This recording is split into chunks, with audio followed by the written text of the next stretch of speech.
আসসালামুআলাইকুম রহমতুল্লাহ। আশা করি আপনারা সবাই অনেক ভালো আছেন। আলহামদুলিল্লাহ, আমি অনেক ভালো। সো আমরা কি করেছিলাম, আমরা গত ক্লাসগুলোতে যে কনফিউশন ক্লাস 1 2 3 4 আলোচনা করেছিলাম, আর আজকে তারই ধারাবাহিকতায় আমরা কনফিউশন ক্লাস 5 নিয়ে আলোচনা করব। তো আশা করি সাথেই থাকবেন আর ক্লাসটি অনেক এনজয় করবেন। তো চলুন আমাদের আজকে মূল ক্লাসে চলে যাওয়া যাক। এখানে কি আছে, ফর এক্সাম্পল ফার্স্টে যে এক্সাম্পল আছে এটা লক্ষ্য করুন। এখানে আমি দিয়েছিলাম কি হি, আর পরে কি দিয়েছি ক্যান, আর এটা হলো এ নাম্বার আর এটা হলো বি নাম্বার। ওখানে আছে কি ক্যানস ডু দ্য ওয়ার্ক। ঠিক আছে, তো এই যে হির পরে আমরা ক্যান বসাবো নাকি ক্যানস বসাবো ডু দ্য ওয়ার্ক, তাহলে এই বিষয়টা একটা কনফিউশনের ব্যাপার। আমরা তো অনেকেই জানি যে থার্ড পারসন সিঙ্গুলার নাম্বার হলে কি হয়, ভার্বের সাথে এস অথবা ইএস যোগ হয়। আর আমরা সেই অনুসরণ করে যদি সেই রুলটা যদি ভাবি তাহলে কি হবে, এখানে রাইট আনসার কোনটি হবে? হি ক্যানস ডু দ্য ওয়ার্ক। ঠিক আছে, এরকম হওয়ার তো কথা, কিন্তু না কেন নয় এখন জেনে নেওয়া যাক। যেহেতু আমাদের এই ভার্বটার দিকে লক্ষ্য রাখতে হবে, এটা কোন ধরনের ভার্ব, যেহেতু এটা কি modal verb, modal auxiliary verb. So কি হবে, এর সাথে এস অথবা ইয়েস যোগ হবে না, এই ভার্বটা যেরকম আছে সেই রকম থাকবে। আশা করি বুঝতে পেরেছেন। এখন মডাল অক্সিলিয়ারি ভার্ব কোনগুলা? Can, could, may, might, shall, should, will, would, have to, has to, had better, would rather, এরকম আরও আছে তো, am to, is to, are to, এরকম যে আছে ভার্বগুলো, এগুলোকে কি বলে? Modal auxiliary. আর এগুলোর সাথে কোনোদিনও এস অথবা ইএস যোগ হয় না, যদিও subject third person singular number হয়। আশা করি বিষয়টি বুঝতে পেরেছেন। তো এখানে রাইট আনসার কোনটি? He can do the work. আশা করি বুঝতে পেরেছেন বিষয়টা।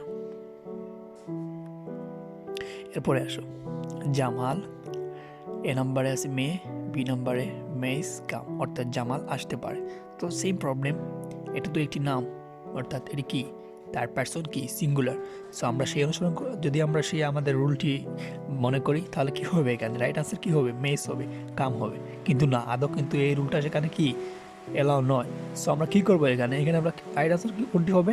এই মেয়েটা হবে রাইট আনসার। বিকজ কারণটা হচ্ছে বা রিজনটা হচ্ছে কি, যেহেতু এটাও মডেল ভার্ব, থাকুক সাবজেক্ট থার্ড পারসন সিঙ্গুলার, তবু এর সাথে কি এস অথবা ইএস যোগ হবে না। এই ভার্বটা যেরকম আছে সেই রকমই থাকবে, কারণ এটা কি, এটা হলো মডাল ভার্ব।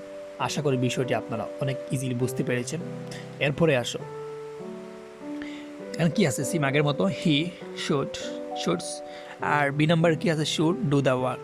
সেম প্রবলেম, আমরা আমাদের ভার্বটির দিকে লক্ষ্য রাখি, এটা কি মডাল অক্সিলারি ভার্ব।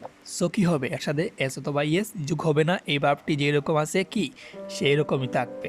আর তাহলে আমাদের রাইট আনসার কোনটি হবে? He should do the work. আশা করি আপনারা সবাই বুঝতে পেরেছেন। এরপরে আসো, এরপরে আছে জামাল, এ নাম্বারে কোর্স আর বি নাম্বারে কুড দ্য ওয়ার্ক। এখানে কুড ডু দা হবে, ঠিক আছে, একটু মিস্টেক হয়েছে যে জামাল কোর্স অথবা কুড ডু দ্য ওয়ার্ক, অর্থাৎ জামাল কাজটি করতে পারত। ওকে, তাহলে এখানে কি মূল বিষয়টা আমরা জানি, এখানে জামাল আছে থার্ড পারসন সিঙ্গুলার। সো এখানে রাইট আনসার কোনটি হবে?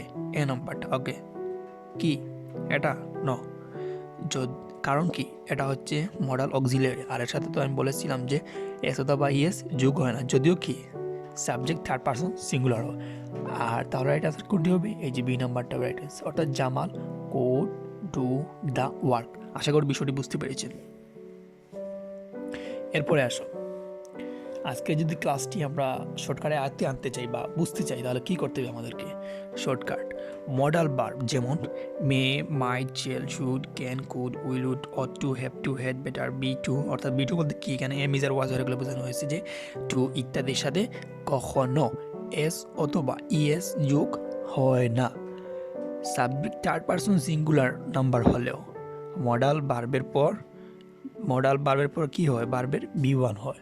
আশা করি বুঝতে পেরেছেন যে মডেল ভার্বের পরে কি ভার্বের বি ওয়ান হয়, মডেল ভার্বের পরে বি ওয়ান হয়। আর মডেল ভার্বের সাথে কি, মডেল ভার্বের সাথে এস অথবা ইএস যোগ হয় না, যদিও কি subject third person singular number হয়।